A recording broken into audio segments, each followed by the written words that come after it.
믿음을 향한 여정 시리즈 7번째 시간, 야곱이 달라졌어요 라는 말씀의 제목으로 하나님의 거룩하신 말씀 전하겠습니다. 야곱이 달라졌어요. 여러분, 우리가 사는 세상에서 사람이 쉽게 변합니까? 쉽게 변하지 않습니까? 쉽게 변해요? 예, 여기 쉽게 변하신다. 여기 또 쉽게 안 변한다. 예, 정답은 정부가 알아서 채점해 주기를 기도할까요? 네. 예, 저는 이것에 대한 정답은 저는 이렇게 생각합니다. 원래 인간은, 우리 사람은 쉽게 변하지 않습니다. 그러나 바뀔 수는 있다라고 봅니다. 그렇죠? 쉽게 변하지 않아요. 정말 어렵습니다. 사람이 변하는 것이 정말 어려워요. 우리가 우리말에도 사람은 쉽게 바뀌지 않는다라는 그러한 말이 있듯이 정말로 한번 사람에게 어떤 자신의 주권적인 개체의 모습으로 존재론적으로 세워진 세팅이 된 그런 삶의 방식과 그 모습들은 정말 천둥 번개가 쳐도 토네이도가 지나가도 잘 안 바뀝니다. 그런데 분명히 우리는 하나님을 믿기에, 우리가 믿는 그 예수 그리스도 안에서 그분을 통하여 우리는 변화될 수 있다라고 저는 믿습니다. 그것은 우리의 힘이 아닌 바로 하나님의 힘이고 하나님의 은혜임을 저와 여러분들이 믿으시기를 바랍니다. 여러분, 그런데 중요한 것은 그러한 인생 속에서 쉽게 바뀌지 아니하는 우리들이지만 하나님은 성경 속의 인물들을 통하여서 하나님은 그들의 삶이 조금씩 변화되는 것들을 우리에게 보여주시고 절대로 변하지 않을 것 같은 그러한 인생조차도 결국에 하나님께서 바꾸어서 사용하시는 것들을 우리는 마주하게 됩니다. 그래서 오늘 우리가 묵상한 창세기 31장에서 1절에서 16절까지의 말씀도 하나님의 사람 이 야곱이 변해가는 모습을 이야기해주고 있어요. 오늘 말씀이 야곱이 달라졌어요 라고 이렇게 되어져 있거든요. 근데 사실 야곱이 달라지고 있어요가 맞는데 조금 어감이 이상해서 제가 야곱이 달라졌어요 라고 표현한 거예요. 야곱이 아직 다 변하지 않았어요. 야곱의 완전한 어떤 성숙한 변화가 일어나려면 오늘의 말씀이 33장까지 가야 돼요. 28장부터 베델에 하나님을 만났던 그리고 오늘 말씀에 이제 29, 30장을 지나 31장을 지나는 오늘의 말씀 속에도 그는 여전히 현재 진행형으로 하나님이 주시는 그 변화, 하나님의 주권이 임한 인생으로의 전환이 조금씩 이루어지고 있습니다. 그래서 저는요, 오늘 우리의 삶 가운데 오늘 말씀을 통해서 과연 하나님의 사람들인 우리가 어떻게 달라져야 하는가, 이것들에 대해서 말씀 속에서 한번 깊이 있게 묵상해 보기를 원합니다. 오늘 이 시간 저와 여러분들에게 주시는 귀한 말씀 안에서 하나님의 크신 은혜가 가득 넘치는 아름답고 복된 시간 되시기를 간절히 축복합니다. 오늘 우리에게 주신 말씀, 야곱이 달라졌어요. 오늘 우리에게 주신 첫 번째 말씀은요, 진정한 변화는 우리에게 주어진 환경 속 변화를 영적으로 받아들여야 하는 것입니다. 우리에게 주어진 환경 속의 변화를 영적으로 받아들여야 합니다. 오늘 말씀 1절 그리고 2절입니다. 야곱이 라반의 아들들이 하는 말을 들은즉 야곱이 우리 아버지의 소유를 다 빼앗고 우리 아버지의 소유로 말미암아 이 모든 재물을 모았다 하는지라. 야곱이 라반의 안색을 본즉 자기에게 대하여 전과 같지 아니하더라. 아멘. 오늘 우리가 이 31장의 1절과 2절 9절을 읽으면 이 9절 안에서 한 가지를 느낄 수 있는데 그것은 상황이 변하고 있다라는 것을 느낄 수 있습니다. 무언가 상황이 바뀌는 것이 감지되었죠. 분명히 어제 30장 마지막 9절 말씀에는 이에 그 사람이 매우 번창하여 양떼와 노비와 낙타와 나귀가 많았더라라며 이 부의 이동, 야곱에게로 라반의 부가 이동되어지는, 그래서 그가 하나님의 축복을 받은 장면을 우리가 들으며 말씀을 마쳤었는데 오늘 말씀에서는 그렇게 부의 이동이 일어난 자리에 어떠한 일들이 일어납니까? 첫 번째는 라반의 아들들이 가십을 떨기 시작했어요. 그들이 말합니다. 야곱은 나쁜 사람이야. 야곱은 우리 아버지의 재물을 통해서 자신의 부를 축적했고 자신의 부를 쌓았어. 야곱 나쁜 놈. 이렇게 가십을 떨기 시작합니다. 결국에 그렇게 가십이 일어나는 자리에서 어떠한 야곱은 또 어떤 걸 느낍니까? 좀 전에 읽었던 2절 말씀에서 야곱은 라반의 안색을 바라보았어요. 라반의 안색을 본즉 자기에 대하여 전과 같지 아니하더라. 또 감정의 변화가 일어납니다. 뭔가 느낌적으로 저 사람이 나에게 뭔가 불만이 있나? 뭔가 삐쳤나? 저 사람이 나에게 뭔가 관계가 어그러진 것 같은데라는 어떤 상태를 감지하는 이런 상황의 반전들이 일어나기 시작하고 있어요. 이런 상황의 변화 속에서, 오늘 말씀 속에서 이런 상황이 변화되는 이런 시간 속에서 과연 하나님은 이렇게 변화되는 상황 속에서 무엇을 야곱에게 말씀하고 싶었을까요? 여러분, 저와 여러분들 우리들의 삶도 그렇지 않습니까? 우리도 때로는 인생을 살아가며 우리가 신앙인으로 세상을 살 때 우리는 가장 크게 영향받는 게 상황과 환경의 영향입니다. 그렇죠? 사람들과의 관계가 깨어지고 어긋나는 것, 그런 삶의 자리가 우리에게 마주하게 된다면 그때마다 우리는 이 상황과 이 환경의 변화로 고통스러워하고 힘들어하고 아파할 때가 많죠. 아마 이곳에 계신 많은 분들도 그러한 상황의 변화 앞에 자신의 현상, 내게 찾아오는 그 마음 가운데 두려움이 끊어지지 않고 또 불평이 일어나고 불편한 것들이 드러났던 그러한 순간들의 기억이 분명히 있을 것입니다. 상황이 바뀌었다라는 거예요. 상황이 바뀌는데 그 상황 속에서 내게 찾아오는 두려움, 나를 에워싼 두려움 가운데 내가 고통받고 힘들어하는 그 현상을 바라보며 놓여진 그 상태. 그러나 분명히 오늘 하나님께서는요, 우리의 삶 가운데 진정한 변화가 필요한데 이 진정한 변화를 일으키기 위해서 우리가 이 상황 가운데서 놓여져서 상황들을 바라보지 않고 환경을 바라보지 않고 이렇게 변화되는 상황과 환경 속에서 우리가 주목해야 하는 것이 있다라는 것을 우리에게 말해주고 있어요. 그것이 무엇입니까? 바로 오늘 말씀 3절입니다. 여호와께서 야곱에게 이르시되 내 조상의 땅 내 족속에게로 돌아가라. 내가 너와 함께 있으리라 하신지라. 아멘. 여러분, 상황의 변화 가운데 야곱의 귓가에 들린 것이 있습니다. 그것은 하나님의 말씀이었습니다. 하나님은 내 조상의 땅 내 족속에게로 돌아가라라는 그런 사인을 주시는 거예요.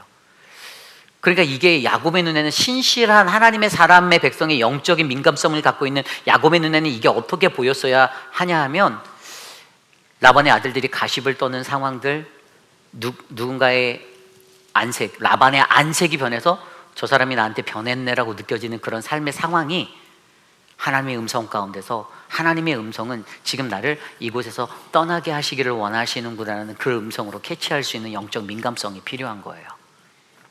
이게 굉장히 중요합니다. 그들이 가십을 떨 때 그들이 떠는 가십의 영적 신호를 받아들이며 인간적인 반응을 하는 것이 아니라 하나님께서 내게 말씀하시는 것을 귀 기울일 수 있는 그 음성의 자리로 나갈 수 있는 이 영적 민감성이 이 환경과 이 주어진 상황의 변화 속에서 우리가 캐치해내야 하는 대목이다라는 것이죠. 그런데 대부분의 사람들은 어떻습니까?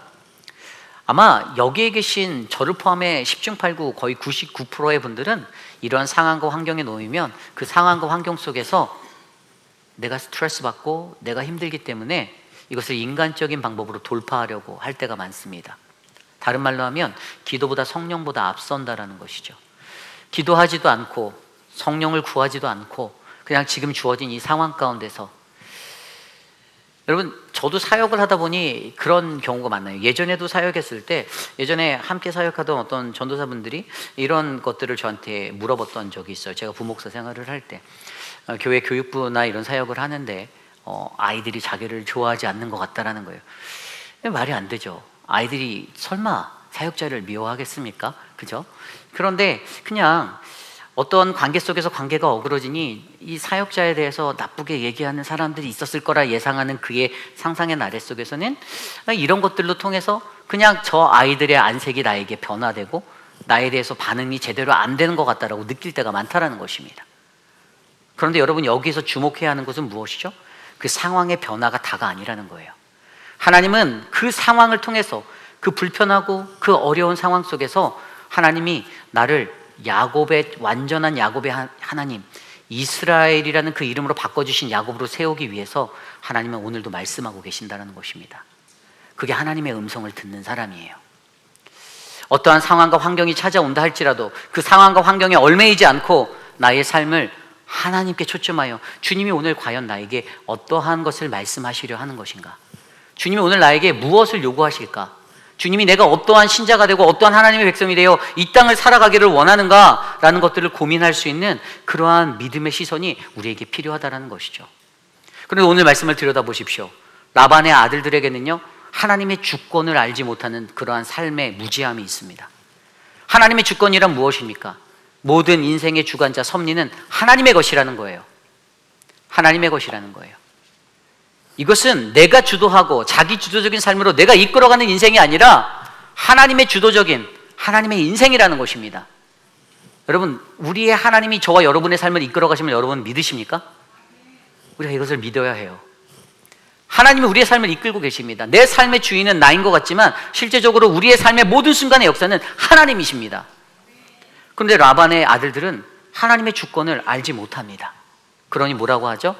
우리 아버지가 쌓아놓은 부가 야곱의 계략에 의해서 저희 나쁜 야곱이 다 빼앗아 갔어. 우리 아버지의 재산이 줄었네? 왜 그런 생각을 하게 되죠? 고대 근동의 사람들에게 상속 심리가 있어요. 아버지의 것은 나의 것입니다. 그들의 삶의 명제였어요. 그냥 가만히만 있어도 아버지의 것이 자연스럽게 내 것이 될 수 있는 기회가 있는데, 아니 지금 야곱에 일하는 저 한 사람 때문에 지금 우리 아버지의 재산이 줄었으니 내가 얻게 될 부가 줄어든 거예요. 아버지와 야곱이 맺었던 계약, 그런 거는 절대로 상관하지도 생각지도 않습니다. 단순히 표면적으로 보이는 상황과 환경, 아버지가 야곱을 착취하였던 아주 부도덕하고 불공평한 그러한 불공정한 착취의 자리는 생각지도 않아요. 단순히 오늘 나의 상속심리, 내가 받아야 할 것이 줄어들었다라는 그러한 것, 그래서 나 스스로는 내 것을 빼앗겼네, 야곱에게 빼앗겼네, 야곱 나쁜 사람이라는 그 명제로 그것을 덮어버리니 이 부에 관한 욕심으로 인하여서 어떻게 됩니까? 하나님의 주권이 아닌 자기의 주권과 나의 주도권적인 인생 가운데 내가 계산하고 내가 판단한 자리로 오늘 야곱을 가십으로 무너뜨리려 합니다. 아울러 야곱은 어떻습니까? 물론 야곱은 조금씩 변화되고 있어요. 제가 야곱이 달라졌어요 라고 했지만 지금은 변화되는 과정 중이에요. 분명히 그는 창세기 28장에서 베델에서 서원을 했어요. 베델에서 서원할 때 뭐라고 서원했나요? 그가 분명히 창세기 28장을 들여다보면요, 거기에서 하나님께 조건부적인 그런 것들을 제안합니다. 하나님이 나를 지켜주셔서, 이렇게 시작해요. 하나님이 나와 함께 하셔서 나를 지켜주시면, 하나님이 나와 함께 하셔서 내가 가는 이 길에서 나를 주님이 보호하여 주시고 내게 먹을 것과 입을 것들을 주신다면 내가 당신을 나의 하나님 여호와로 섬기겠습니다. 내가 인정하겠습니다. 두 번째는 뭐였죠? 하나님, 내가 여기에 세웠던 이 돌들이 주님의 거룩한 주의 집이 되게 하겠다라는 그러한 기도를 소원했죠. 세 번째는요, 11조 드리겠다. 내 모든 것의 10분의 1을 당신께 드리겠습니다라고 하나님하고 딜하면서, 그러니까 하나님이라는 것을 머리로는 알지만 머리로 자기가 다 계산하고 이것저것 따져가면서 했던 그러한 자기주도적인 삶의 방식이 있었는데, 결국에 이 베델을 지나서 이제 29장, 30장, 31절 1장까지 오면서 조금씩 변화되는 게 어떻게 되냐면, 처음에는 완전히 이전에 에서의 장자권을 뺏어올 때도 완전히 자기주도적인 삶이었는데, 그나마 베델에서 살짝 하나님을 경험해서 이제 하나님과 자신의 것들을 병행하는 삶으로 지금 살고 있는 거예요. 그러고 있다가 이 뒤에 33장으로 넘어가면 어떻게 됩니까? 그제 가서야 이제 분이엘의 하나님을 만나기 직전에 에서라는 자기의 친형을 만나는 대목에서 자기가 고백하죠. 하나님의 은혜구나. 그 33장의 말씀을 보면요, 거기에 보면 9절과 10절과 11절에 뭐라고 나오냐면, 에서를 만날 때 에서에게 가기 전까지는 두 그룹을 나누어서 자신의 재물을 이렇게 나누어서 보호하려는 계략적인 생각과 모든 방법력을 다 동원하는데, 막상 에서 형을 딱 만났을 때 자기가 상상하고 생각했던 모든 것대로가 아닌, 정말로 눈물을 쏟으며 자기를 반겨주는 형과 안아서 허그를 하고 포옹을 하고 또 입맞춤을 하고 그렇게 반가워했을 때, 그 형에게 이 예물을 딱 드리니까 에서가 뭐라고 하는지 아세요? 9절 말씀에 에서가 내 동생아, 내게 있는 것이 족하니 내 소유는 내 것이다, 내게 아니야, 너 가져, 나 필요 없어 라고 말하는 거예요. 그러자 그것에 반응하여서 10절에 야곱이 뭐라고 말하는 줄 아십니까? 야곱이 이르되 그렇지 아니하나이다. 내가 형님의 눈앞에서 은혜를 입었사오면 청하건대 내 손에서 이 예물을 받으소서. 내가 형님의 얼굴을 배운 즉 하나님의 얼굴을 본 것 같사오니. 아멘. 그러면서 11절에 뭐라고 얘기했냐면, 하나님이 내게 은혜를 베푸셨다라고 고백합니다. 이게 삶이 바뀌는 거예요. 33장에 갔을 때. 그리고 그 뒤에 이제 분이엘의 이야기잖아요. 하나님이 이 과정을 통해서 지금 야곱을 바꾸고 있어요. 변화시키고 있어요. 한 번에 확이 아니에요. 천천히 조금씩 바꿔가는 거예요. 오늘 야곱에게도 분명히 자기의 눈에는요, 이 라반의 얼굴이 가장 먼저 들어왔어요. 라반이 나에게 전에 대하던 거 좀 이상한데? 라반이 옛날에는 나한테 아는 척도 해줬는데 표정이 굳었어. 뭔가 있네. 뭘까? 누가 나에 대해서 나쁜 얘기를 했나? 아들들이 가서 또 이상한 얘기를 했을까? 뭐 이런 여러 가지 상상의 나래를 펼치며 수많은 생각을 자기의 머리에 채웠을 것입니다. 그러다가 그때 이 안색을 보고 자기가 판단한 자기의 삶의 두려움이 어떻게 해요? 그냥 이렇게 자신의 표면적으로는 하나님을 의지하는 것이 first가 아닌 자신의 생각이 자신을 지배하게 만드는 그러한 삶의 자리에 놓게 되었다는 것이죠. 그러나 여러분, 이 상황 속에서 그래도 요셉이 다행인 것은 3절에 하나님의 음성을 들었어요. 하나님이 이곳을 떠나라고 말하는 그 음성을 들었어요. 결국에 자기 주도적인 삶의 자기의 생각과 판단, 그러나 그 상황 속에서 주었던 그 판단 속에서도 하나님의 음성을 들어서 그는 어떡합니까? 그 이후에 자신의 아내 2명 라헬과 레아를 불러놓고 이 모든 것들을 이야기하고 동의를 얻어 하나님께로 나아가기로 결정을 하죠. 여러분, 그렇습니다. 우리의 삶에서 이것이 굉장히 중요한데요, 저와 여러분들의 삶 속에서도 우리가 마주하는 상황과 환경 속에서 우리가 경거망동하지 않고 조심해야 할 때가 많이 있습니다. 그렇죠? 우리의 감정적인 것들로 인해서 그 일들을 해결한다라면 그 문제는 절대 해결되지 않을 것이에요. 왠지 아십니까? 하나님은 우리가 그 시련을 통과하길 원하시거든요. 하나님은 오늘 내가 그 상황을 통과하길 원하세요. 제대로 풀리지 아니하는 상황. 여러분, 저도 목회를 하다가 그런 상황들을 많이 경험하게 됩니다. 목회가 제 생각대로 착착착 하면 저도 너무 좋겠는데 그렇지 않아요. 뭔가를 계획했을 때 사람들이 동참하지 않으면 앞에서 일하시는 사랑방 목자, 팀장, 그 많은 분들은 힘들어 하십니다. 사랑방 목자들 얼마나 힘드세요, 그죠? 사랑방을 이끌 때 그 많은 사랑방원들에게 전달을 하고 그들을 이 바른 길로 이끌어서 한 마음으로 딱 가야 되는데, 거기서 누구 하나가 갑자기 그 백태클을 건다고 생각해 보세요. 피할 수 있죠. 점프해서 피하면 되니까. 그런데 그게 힘들어요. 이 리더의 자리가 그만큼 어려운 거예요. 그런데 그 리더들의 마음 가운데서도 상황과 환경 가운데 비록 이러한 가십과 이러한 어려운 환경, 그들의 안색이 보이지만, 그러나 이 상황을 뚫어낼 수 있는 것이 무엇이라고 말합니까? 하나님의 음성을 듣고 믿음으로 그 길을 걸어가는 거예요. 묵묵하게 가는 겁니다. 여러분, 저는요, 오늘 저와 여러분들, 우리에게 진정한 변화란 무엇인가? 그것은 저와 여러분, 우리에게 주어진 이 환경 속의 변화를 영적으로 받아들일 수 있는 이 민감성을 우리가 갖춰내기를 부탁드립니다. 우리가 사역을 하면서 그런 상황 가운데 놓일 때 한 번 더 기도하고 한 번 더 생각하고 한 번 더 하나님의 뜻을 찾아 구할 수 있는 그 은혜가, 저는 오늘 이 자리에 계신 저와 여러분들을 가득 채워서 여러분, 저와 여러분들이 하나님의 그 주권적인 역사에 놓여진 아름다운 인생이 되시기를 주님의 이름으로 축복합니다.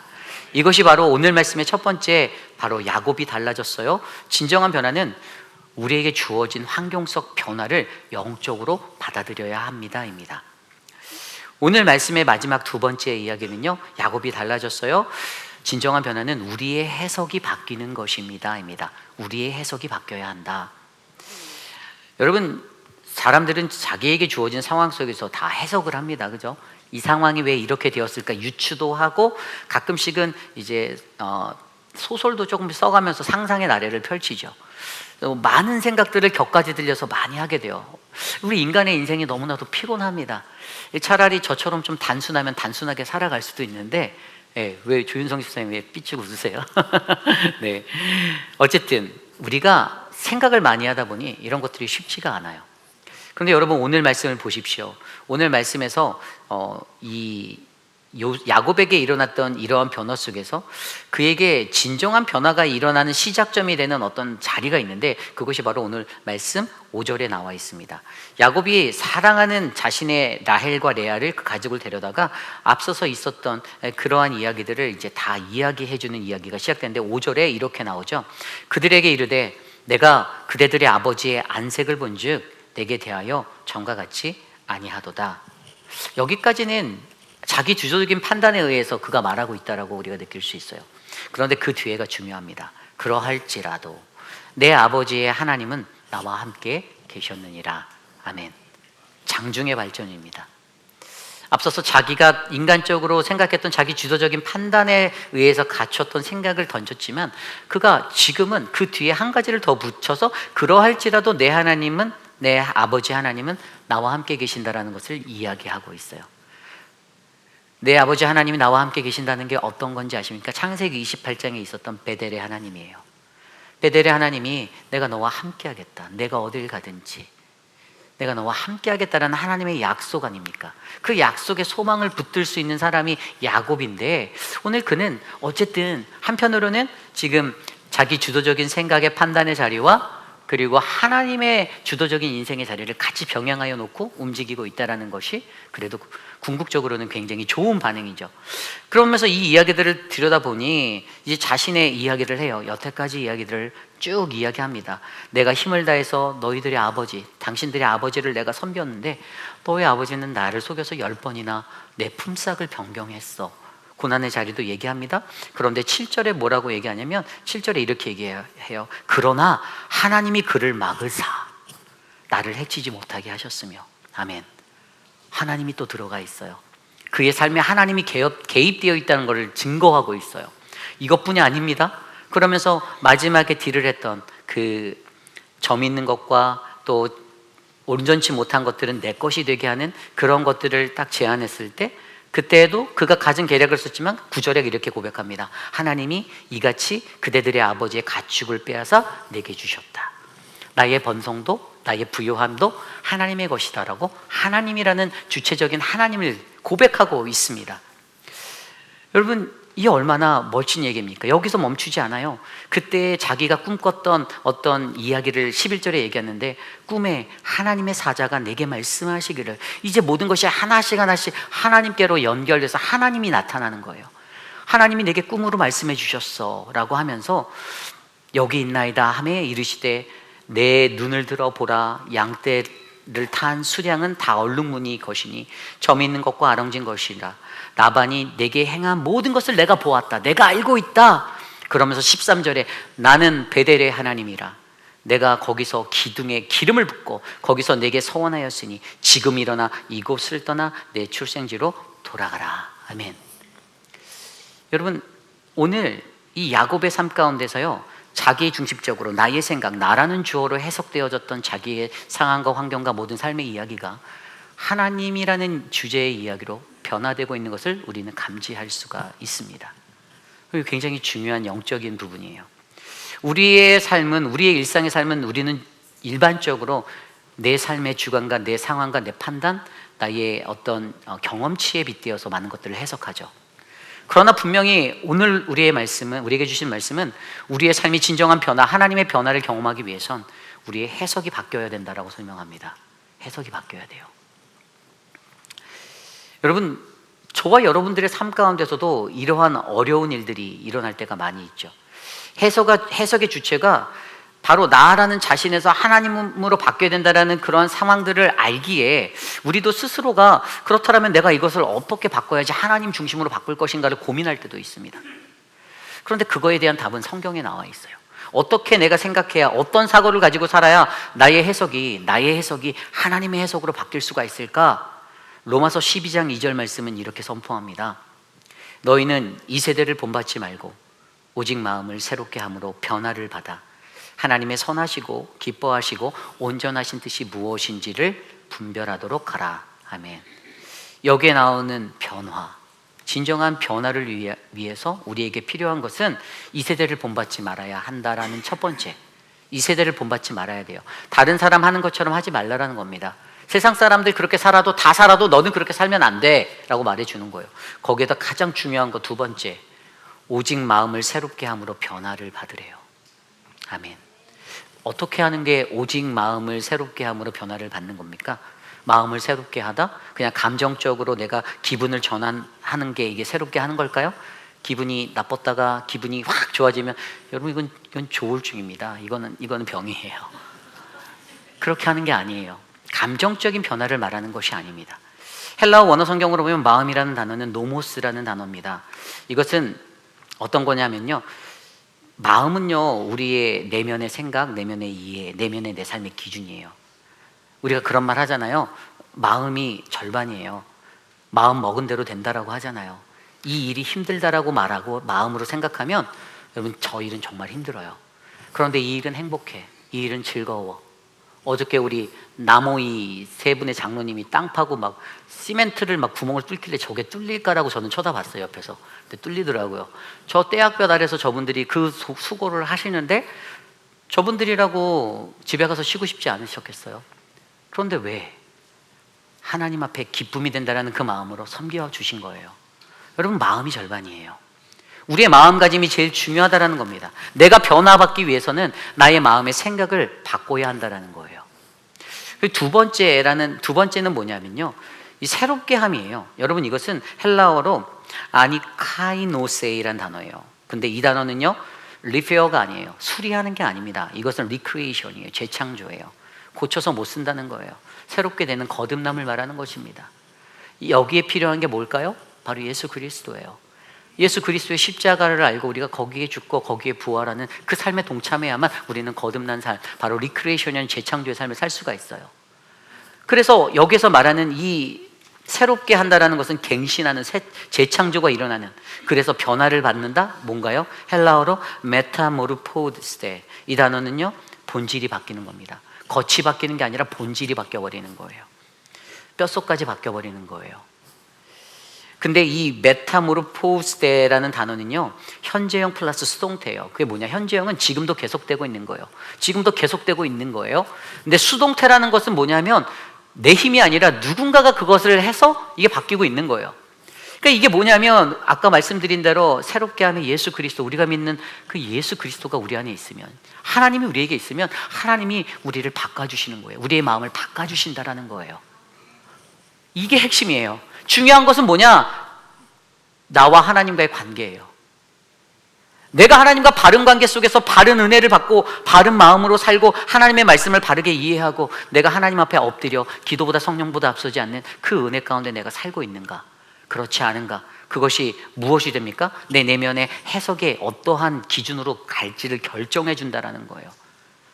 여전히 육적인 것으로 가득 차 있으면 나는 그것을 인간적인 것으로 판단하고 인간적인 것으로 길을 놓으려 합니다. 그러나 그 상황들이 반복되고 계속 반복될 때는 하나님이 강력하게 우리에게 무언가 말씀하시고자 하는 것이 있다는 것을 깨달은다면 그것이 진짜인데, 우리의 어두운 눈이 그것을 보지 못한다면 우리의 훈련의 삶은 계속되는 거예요. 여러분, 저는요, 저와 여러분들에게 오늘 이 말씀을 통해서 주시는 그 은혜가, 우리 해석이 바뀌어야 하는데 어떻게 바꿀 수 있는가? 로마서 12장 2절에서 이 세대를 본받지 말고 오직 마음을 새롭게 함으로 변화를 받아. 아멘. 그때 어떤 역사가 그 뒤에 나온 대로 하나님의 선하고 기뻐하시는 뜻이 무엇인지를 분별하게 한다라고 말씀하셨잖아요. 그때야 하나님의 뜻이 보이는 거예요. 하나님이 이것 때문에 나를 이렇게, 우리의 생각과 우리의 판단으로 알 수 없는 빅피처가 하나님에게는 있는데 그 그림을 우리는 우리의 눈으로는 보지 못하는데, 그런데 하나님은 우리를 그러한 인생으로 만들어 가기 위해서 나에게 힘든 시간도 주시고 나에게 고난도 주신다라는 겁니다. 여러분, 야곱의 인생 보세요. 이 야곱이요, 분명히 형에게 형 놀려 먹으면서 그렇게 뺏을 때는 신났어요. 자기 주도적인 것으로 탁탁탁 다 되는 것 같으니까 너무 신났어요. 그런데 결국에 형한테 죽을까봐, 형한테 혼날까봐 도망을 쳤잖아요. 그래서 지금 이 여정을 걸어가고 있는데도 여전히 그의 삶 속에서는 자기의 주도적인 삶의 프로세스와 하나님의 주권적인 삶의 이 병행이 같이 일어나고 있는 상황이긴 하지만, 분명히 마지막에 33장에 가서 그는 분이엘의 하나님을 만나고 변화되거든요. 그때가 있거든요. 그래서 우리의 삶은 베델을 지나고 분이엘로 향하고, 분이엘을 지나야만 우리의 삶 가운데 하나님의 주권이 있다. 내 삶은 하나님의 것이다. 하나님이 일하신다. 그러기 위해 우리의 해석이 바뀌기 위해서 우리는 하나님과의 깊이 있는 관계를 만드셔야 합니다. SBS에서 방송했던 프로그램 중에 우리 아이가 달라졌어요 라는 프로그램 보신 적 있을 거예요. 그 오은영 박사님이 나와서 하시는 건데 2005년부터 15년까지 1차를 했었고 지금은 이제 리턴즈라는 거로 또 다른 방송을 하고 있는 것 같아요. 근데 아이가 문제가 있어서 부모들이 제보를 하고 요청을 하잖아요. 이게 일반적인 상식으로 애가 문제가 있겠구나 하고 들여다보는데, 오은영 박사가 항상 지적하는 게 뭐였냐면 이게 애가 문제가 아니라는 거예요. 부모가 문제고 가정 환경이 문제고 상황이 문제고 그 부모와의 관계가 문제라는 것을 이 박사님이 계속 지적해요. 관계. 우리가 하나님의 해석으로 바뀌려면 사람의 시선, 사람의 것이 하나님의 시선으로 바뀌기 위해서 우리는 하나님과의 올바른 관계가 바르게 세워져야 하는 겁니다. 그래서 우리의 기도는 하나님, 내게 하나님의 시선을 가질 수 있는 주님과의 깊은 관계로 나를 놓아주십시오라고 기도해야 하는 거예요. 여러분, 성경 속에서도 그러한 사람들이 이야기가 굉장히 많이 나와 있죠. 특별히 여러분, 우리가 잘 알고 있는 욥도 그러한 삶의 모습을 살았습니다. 이 욥이요, 고난 중에서 하나님을 막 찾았잖아요. 1장, 2장의 모든 것이 파산났을 때 하나님께 딱 했던 말은 왜라는 그런 마음의 그 외침이 있었어요. 입으로 꺼내진 않았지만, 왜 나일까? 왜 나죠? 내가 뭘 하나님, 나 의인이라고 했는데 왜 나예요? 그게 1장과 2장의 이야기예요. 그런데 3장부터 37장까지 그의 세 친구와 그 친구들과 서로 자신의 어떤 시선의 충돌을 가지고 계속 논쟁을 해요. 근데 답은 안 나와요. 마음의 상처만 많이 받아요. 그러다가 38장으로 나아가면 하나님을 만나요. 근데 하나님도 이것이 왜 이렇게 되는지 설명을 안 해요. 하나님은 그냥 계속해서 무슨 얘기만 하시냐면, 야, 내가 세상에 기초를 놓을 때 너는 어디 있었니? 뭐 이상한 질문만 계속 던지시면서 하나님 근원적인 걸 얘기하시거든요. 정답은 나는 하나님이야. 너의 하나님, 나는 주권자야. 이 모든 것은 나의 것이야 라는 것을 하나님이 말씀해 주시는데, 그것을 알게 하시려고, 너가 이룬 것 같고 너가 한 것 같고 너가 채운 것 같지만 그게 아니라 그 모든 주권은 나의 것이라는 것을 알려주고 싶어서 하나님은 계속 그에게 신호를 주셨는데, 결국에 그와 대화하며 나아가다가 결국에 42장에 가서 드디어 깨닫잖아요. 그때 욥의 고백이 무엇이었습니까? 내가 주에 대하여 귀로 듣기만 하였사오나 이제는 눈으로 주를 배움나이다.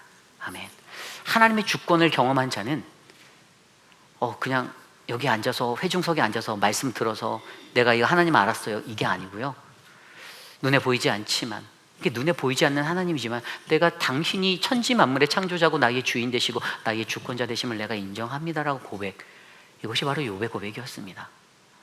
오늘 말씀 속에 야곱의 후손으로 나오는 이 요셉이라는 사람도 그러한 이야기가 나오잖아요. 요셉이 갇힌 고난을 당하였지만 요셉도 또한 그 고난 속에서 마지막에 뭐라고 고백합니까? 아버지와 형제들을 그 기근 가운데 다시 만난 상봉의 자리에서 그의 고백은 당신들을 구원하시려고, 당신들을 구원하기 위해서, 이 많은 사람들을 구원하기 위해서 아버지 하나님께서 나를 이곳에 보내셨다라는 고백으로 하나님의 강권적인 주권적인 역사가 우리에게 존재하고 있음을 설명해 주고 있는 거예요. 그러므로 여러분, 가장 중요한 것은요, 저와 여러분들의 삶의 자리에 어떤 상황이 놓여지든 우리의 해석은 하나님의 주권 아래 놓여 있다라는 해석으로 채워지시기를 간절히 부탁드립니다. 많이 힘들기도 하죠. 어렵기도 하죠. 그러나 여러분, 걱정하지 마십시오. 주님은 분명히 여러분들에게 야곱에게 하신 말씀처럼 내가 어딜 가든지 너와 함께 할 것이고 너의 길을 이끌고 보호하고 너를 먹이고 채워주고 내가 다 해줄게라고 우리에게 말씀하고 계십니다. 그러한 하나님을 기대하며 여러분, 저는요, 저와 여러분들의 일상 가운데 우리의 삶을 하나님 앞에 온전히 내어드리는 진정한 변화가 아름답게 일어나기를 간절히 기도드립니다. 그러기 위해 저와 여러분들의 해석을 조금만 바꿔보십시오. 여러분들 충분히 그렇게 하실 수 있는 분들이잖아요, 그죠?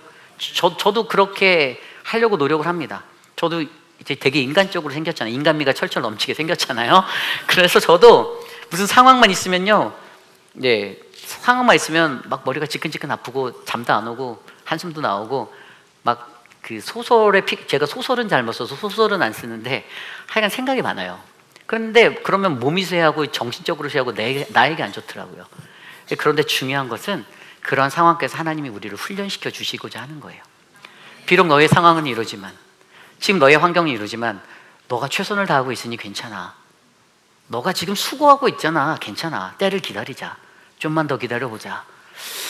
저도 목회를 하면서 제가 교회 사역들을 우리 부목사님들과 함께 프로그래밍하고 장로님들과 함께 이끌어 갈 때 성경 공부 바이블 아카데미 열어놓으면 많은 분들이 와서 막 목사님 매진입니다 막 이러는 소리를 언젠간 듣고 싶어요. 근데 그런 막 사람이 별로 없이 막 이렇게 저조해져 갈 때 첫 해에는 부임했다고 막 저녁에 열어도 막 와주셨는데 이제는 한 사람 두 사람 목자 부목자 모임 하는데 오지 않으시는, 제가 싫어서 오지 않는 건 아니겠지만 그런 분들을 이렇게 대하면 마음속에서 하나님, 그냥 하나님 앞에 기대 없이 하나님의 섭리를 바라보며 주님이 언젠가 역사하시겠지라는 마음으로 하나님 내가 동일하게 서 있기를 소망합니다 라고 나도 요즘에 이렇게 생각을 계속 많이 하거든요.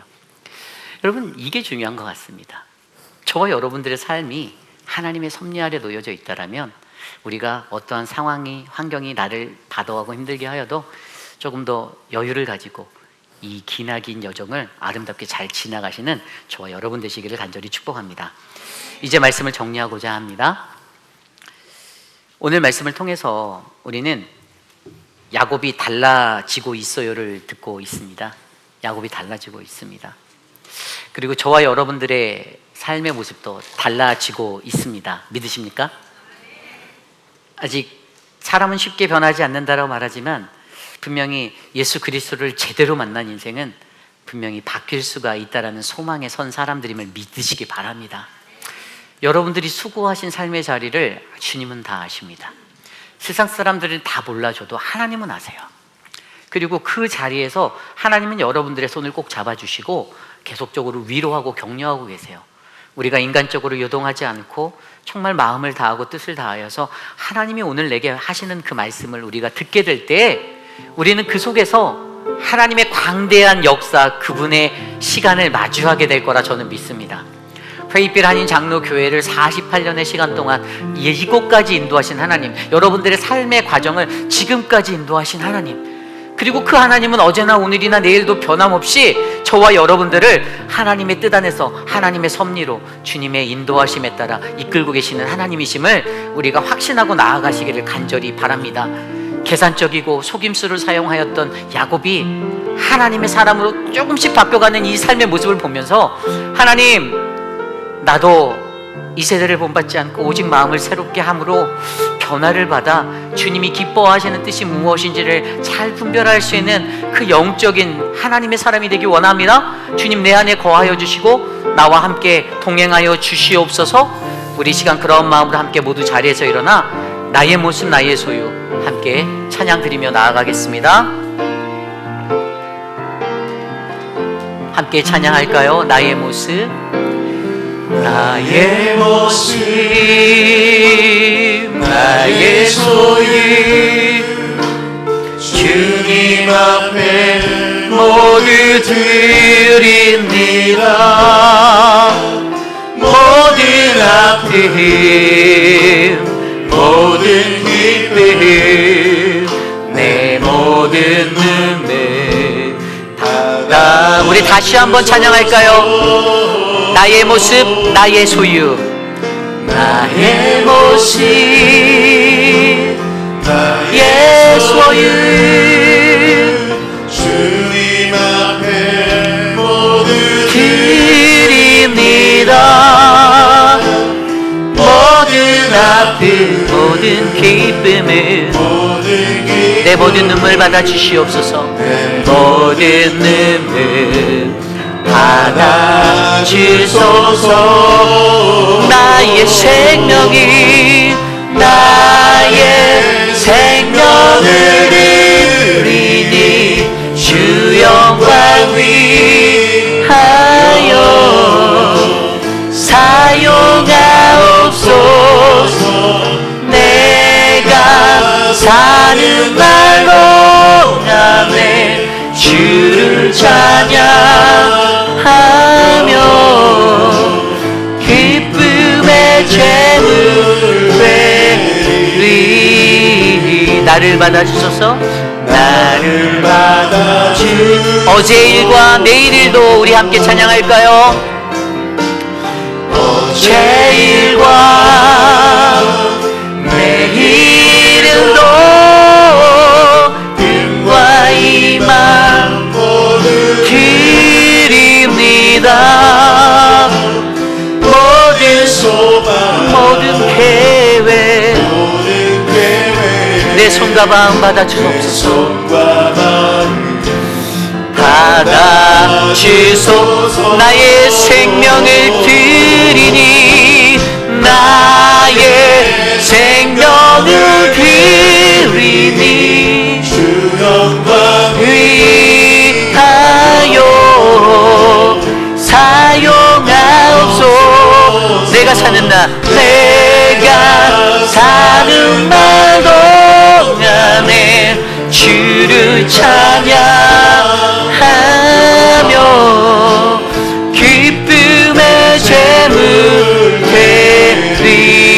나를 받아주소서.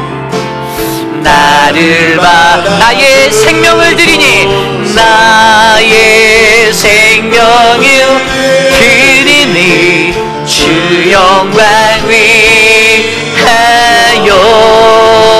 사용하옵소.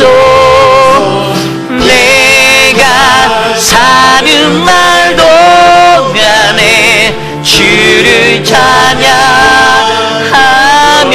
기쁨의 재물 내 나를 받아 주소서. 우리가 진 이 모든 것을 나를 받아 주소서. 우리가 진 이 모든 것들을 다 주께서 우리에게 주시옵네. 몸밖에 드릴 것이 없으니 내 삶을 받아 주소서. 나의 생명을 드리니 주 영광 위하여 사용하옵소서.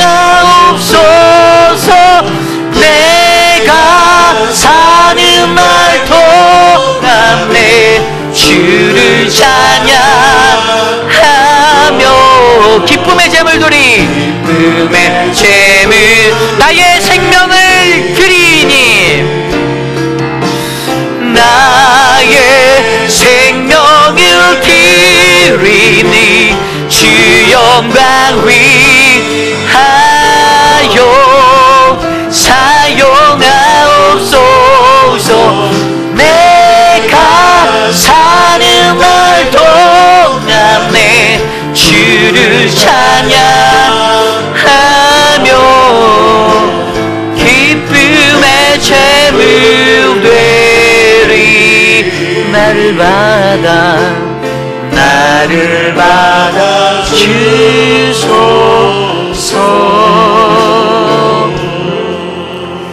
참으로 존귀하신 하나님 아버지, 주님의 크신 은혜에 감사를 드립니다. 하나님, 믿음의 여정을 걸어가는 동안 우리 안에 진정한 변화가 일어나기를 간절히 기도합니다. 야곱의 일생처럼 내 주관적으로 나의 주도적인 삶을 살다가도 하나님의 말씀을 들을 수 있는 그러한 하나님의 주도적인 삶의 모습이 우리에게 임재하여 결국에는 베델과 브니엘을 지나 하나님을 나의 주 하나님으로 나의 주권자로 고백하는 아름다운 믿음의 해석이 우리의 삶의 자리에서 일어나기를 간절히 기도합니다. 그래야 하여 우리가 삶에서 어떠한 어려움, 어떠한 상황, 환경, 두려움을 만난다 할지라도 하나님의 뜻을 구하고 주의 뜻대로 주님이 기뻐하실 수 있는 그 분별력을 가지고 우리가 진지하게 진중하게 이 길들을 걸어갈 수 있도록 하나님 우리에게 그 지혜를 허락하여 주시옵소서. 사랑하는 김요한 집사님, 또 한국에 2달간의 일정을 떠나십니다. 가서 맡아야 하는 검사와 모든 치료의 과정을 주께서 인도하여 주시고 애경 집사님과 아름다운 여정을 잘 마치고 돌아올 수 있도록 복을 더하여 주시옵소서. 사랑하는 은찬이 다시 교회에 나와 하나님 앞에 서게 하시니 감사합니다. 은찬이의 인생을 축복하여 주시고 하나님의 사랑으로 붙잡아 주셔서 하나님, 우리 은찬이가 하나님 앞에 더욱더 귀하게 쓰임받을 수 있는 귀한 일꾼 되도록 은혜를 베풀어 주시옵소서.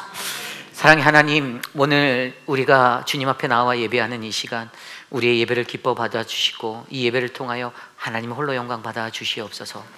지금은 우리 구주 예수 그리스도의 무한하신 은혜와 그 크신 하나님의 사랑하심과 성령 하나님의 감화감동 교통하심의 역사가 어느 곳에서 우리가 어떠한 삶의 환경 가운데 우리가 놓이든지 그 삶의 모든 환경 속에서도 하나님의 음성을 구별하여 들을 수 있는 하나님 그 영적 민감성을 나에게 베풀어 주시옵소서. 나로 하여금 하나님의 거룩한 자 되어 이 땅을 잘 감당할 수 있도록 하나님 은혜 베풀어 주시옵소서라고 간구하는 사랑하는 우리 모든 회의빛 아닌 장로교회 성도님들, 그리고 오늘 이곳에 나와 주께 예배드리는 믿음의 권속들 머리머리 위에 지금으로부터 영원토록 함께 하시기를 간절히 축원하옵나이다. 아멘.